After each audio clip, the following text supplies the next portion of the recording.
Long ago, in the village of Mwangba, there lived a boy called Amadi. He was just 9 years old, but very intelligent. He lived with his grandma, who couldn't afford to send him to school. They lived together in a small hut. Amadi practically did everything for the grandmother. He would go into the forest to fetch firewood, fetch water from the stream, and run other errands. At such a tender age, he already assumed the role of a man. Whenever he saw children neatly dressed for school, he will become very sober, and at such times, his only comforter was his flute, a gift which was given to him on his birthday. He will blow several sonorous tunes, and very soon he will forget his problems and will be happy again. As days went by, his grandmother's health kept deteriorating. She was very old and down with the sickness. Amadi knew a little of local herbs that could cure her sickness, so he set out into the bush to look for the popular ulazi leaves that cured all kind of sickness. As he strolled into the bush, he played his flute happily. As he looked up, he saw some monkeys excited and jumping in excitement to his tunes. His eyes were filled with excitement. He continued to blow the flute for them. Soon, he was carried away. The monkeys continued to go deeper into the forest, and Amadi followed them happily. After a while, the monkeys went very deep into the bush until Amadi couldn't see them anymore. Soon, he realized he couldn't find his way because he has gone too far inside the bush. Out of fear and frustration, he started crying. His mind was filled with several thoughts. Oh, what will happen to his grandma? How will he go back home? These thoughts made him very sad, and soon he started playing a very sorrowful tune on his flute.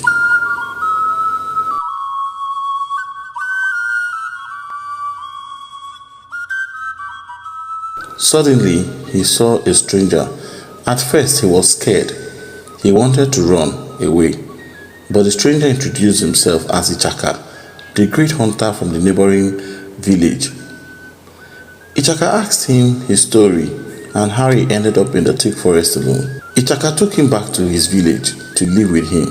He pleaded to go back home, but Ichaka told him he did not know the exact way to his village. Ichaka lied because he wanted Amadi to live with him since him and his wife had no children. Anytime Amadi missed his grandmother, he would blow the flute. Soon, people began to gather at Ichaka's compound to listen to him play his flute. Words got across to the king that there was a little boy in the land whose flute playing skills gave people so much joy. One day, the king invited him to play for him. The king was amazed at the little boy's skills. Amadi became a regular visitor in the palace, and whenever he was leaving, the king would give him gifts in appreciation. Ichaka was so happy he didn't allow him go. Other flutists in the village were jealous of him and decided to chase him away. The New Yam Festival was a very big occasion in the village, an occasion that powerful kings from neighboring villages will come visiting. The king has informed Amadi he was going to be playing to entertain his guests. He was so excited. A night before the day, the village flutist planned and stole Amadi's flute while he was fast asleep and threw it far into the bush. The next day, Amadi searched everywhere for his flute. He couldn't find it. Soon he started crying. How exactly will he explain this to the king? Because in the village it's an abomination for the king to invite you for a ceremony and you do not come. The penalty was death by hanging. Amadi cried for a long time. Oh, so I'm going to die, he thought to himself. As he walked down to the venue of ceremony, his heart was beating very fast. As he walked through the lonely path just before the village square, he heard a sound behind him. When he looked back, it was the monkey. He ran towards him. Amadi was surprised. Where did you come out from? The monkey handed over his special flute to him. Amadi was surprised and happy. Where did you get it? How did you get it? Amadi couldn't contain his joy. He was so happy. When he got to the village square, his eyes were swollen because he had been crying. The other flutists made jest of him and they thought this would be his end. When the king asked him to play, he paused and was looking. The flutists roared in laughter. The king commanded again.